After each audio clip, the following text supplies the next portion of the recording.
Olá pessoal, bem-vindos ao canal Dermarte, o canal de dermatologia, beleza e arte.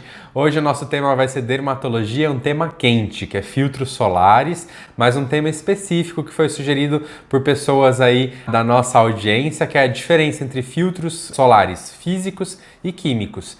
Você sabia que existe essa diferença e que ela pode impactar na sua escolha?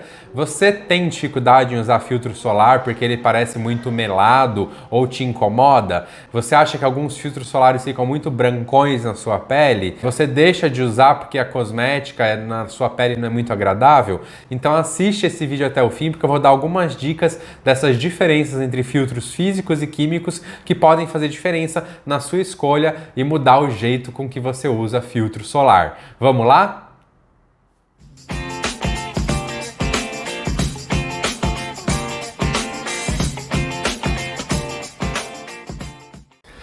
Então vamos falar de filtro solar, mas antes vão aparecer aqui nossas outras redes sociais, o Facebook e o Instagram, onde a gente publica conteúdos diferentes e numa frequência diferente. Acessa lá que você vai ter acesso a outras informações. Se você está a primeira vez no nosso canal, aqui embaixo você pode se inscrever nele e assinalar o sininho para receber nossas notificações de quando a gente lança vídeo novo semanalmente. Se você curte esse vídeo, deixe o seu like e compartilhe ele com outras pessoas, porque assim o YouTube vai entender que essa informação é de qualidade e vai divulgar ela para um público maior. Vamos então a falar a diferença entre filtros físicos e filtros químicos. Os filtros solares não são todos iguais. Então qual que é a diferença? Se a gente for perguntar para um professor de química, ele vai falar que não tem diferença nenhuma, que todos os filtros são químicos, porque todos têm moléculas químicas. Mas para a gente, na dermatologia, a gente descreve dois polos, os filtros físicos e os filtros químicos.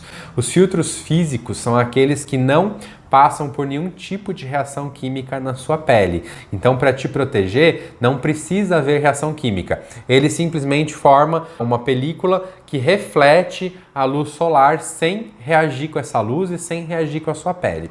Já os filtros químicos, eles formam uma película e quando a luz incide, eles reagem com a luz solar, com o raio ultravioleta, e nessa reação química eles absorvem o raio e transformam esse raio em outra coisa, por exemplo, calor, com uma mudança aí da molécula desses filtros. Por isso existe uma reação química, né, com a luz e por isso eles são chamados filtros químicos. Mas o que isso importa para você na prática? Existe sim uma diferença dos filtros físicos e químicos para você, né? Porque simplesmente se acontece ou não acontece reação química, poderia não fazer diferença nenhuma para você.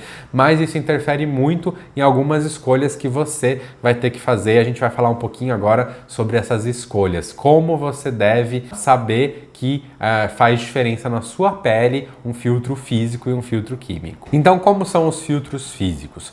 Os filtros físicos, eles são basicamente de dois componentes. O óxido de zinco ou o dióxido de titânio, né? Então são aí derivados de metais. Já existem estudos que provam que eles não são tóxicos para a sua saúde, então fique tranquilo e tranquila. E esses filtros, eles vão então refletir a luz. Qual que é o aspecto desse filtro na sua pele? Em geral, por mais que eles sejam aí trabalhados pelos laboratórios, os filtros físicos costumam ter uma cosmética, um toque na sua pele um pouquinho mais pesado. Eles são aqueles filtros mais brancos que quando você espalha é difícil aquela coloração branca sumir. Então eles ficam muito bons quando eles são, por exemplo, misturados com base.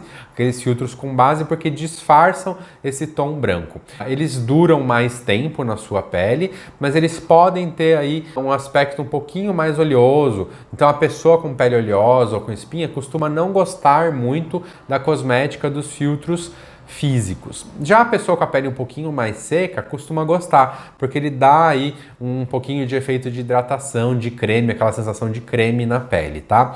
Óbvio que existe muita tecnologia nova, os laboratórios produzindo aí filtros físicos cada vez mais gostosos de serem usados, mas classicamente os filtros físicos, quando comparados com os químicos, são um pouquinho mais pesados na pele, tá? Vamos falar agora um pouquinho dos filtros químicos. Os filtros químicos são diversos, existem diversas substâncias que podem ser colocadas, e aí isso varia de acordo com o laboratório que está produzindo, porque muitas dessas substâncias são patenteadas e só algumas empresas podem usar. E eles vão então dar aí um espectro de proteção que vai desde uma proteção mais baixa até uma proteção mais alta. Um dos dos problemas dos filtros químicos é que eles têm um período de duração mais curto.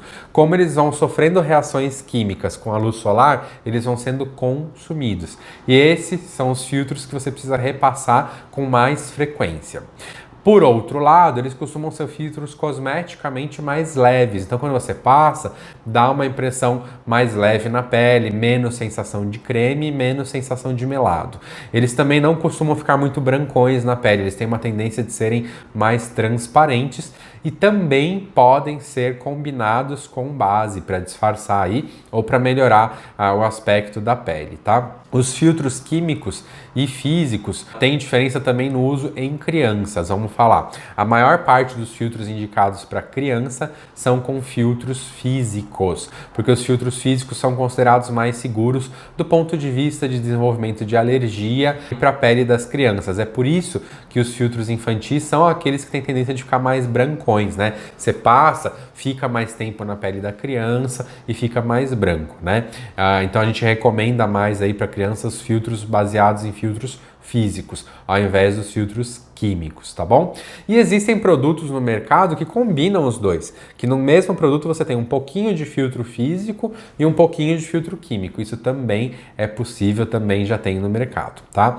Para pessoas alérgicas, então adultos, já não falando de crianças, os melhores são os filtros físicos, porque eles causam menos reações. Os filtros químicos têm mais possibilidade de causar alergia. Então existem pessoas que falam que têm alergia ao filtro solar? Existem, e realmente existem pessoas que têm alergia a filtro solar, depende do filtro solar, da substância química envolvida, então ela pode não ter alergia a todos os filtros solares, mas a determinadas marcas com determinadas substâncias, então isso também interfere na sua escolha. Se você tem alergia ao filtro X, a gente pode tentar o Y ou o Z, que tem formulações diferentes, e você pode não ter alergia, tá bom? Por último, é importante a gente falar que os filtros, eles têm espectros de cobertura contra raio ultravioleta A e B, tá? E daí para você ter maiores espectros contra ultravioleta A e B, são os filtros que têm essas combinações dos dois, costumam ser melhores, e daí eles vão proteger mais. E a última coisa que eu vou falar para vocês é sobre o fator de proteção, tá? Tanto para filtros físicos quanto para filtros químicos, o mínimo que nós recomendamos no dia a dia é filtro 30. E pela legislação brasileira, todo filtro solar 30 ele vai proteger 30 contra UVB e no mínimo 1/3 disso contra UVA, tá? Então 30 ele tem no mínimo ter um fator de proteção UVA 10, tá? Pode ter até mais, mas no mínimo isso. Então o mínimo recomendado é isso, dependendo da sua exposição, de alguma doença de pele que você tenha, de algum tratamento que você esteja fazendo, o seu dermatologista vai recomendar filtros mais altos. Eu pessoalmente recomendo filtros mais altos por um motivo. A maior parte das pessoas, às vezes até nós dermatologistas mesmos, esquecemos de reaplicar o filtro ao longo do dia. Se no começo do dia você aplicou um filtro 30 e ele vai sendo consumido, por exemplo, o filtro químico, ao longo do dia ele vai baixando a proteção. Então, no começo do dia ele é 30, daqui a algumas horas ele é 15, daqui a algumas horas ele é praticamente nada, se você esquece de reaplicar. Se você aplica lá no começo do dia um filtro 70, daqui a algumas horas ele é 50, daqui a algumas horas ele é 30, daqui a algumas horas ele é 15. Então, um filtro mais alto vai durar mais tempo. Você também precisaria reaplicar, mas pelo menos se você esquecer, você ainda vai ter um residual de proteção algumas horas depois. Então, essa é uma dica importante que eu dou aqui por último para vocês. Se você achou essa informação importante, deixa aqui o seu like para o YouTube também entender que a informação é de qualidade. Compartilhe essa informação com outras pessoas para que esse vídeo chegue a mais pessoas e se inscreva no canal. Se você tem algum tema para sugerir, alguma dúvida com relação a esse tema, deixa aqui nos comentários que eu vou responder para você e a gente pode fazer até um outro vídeo. Até a próxima semana, uma ótima semana para vocês e um beijão.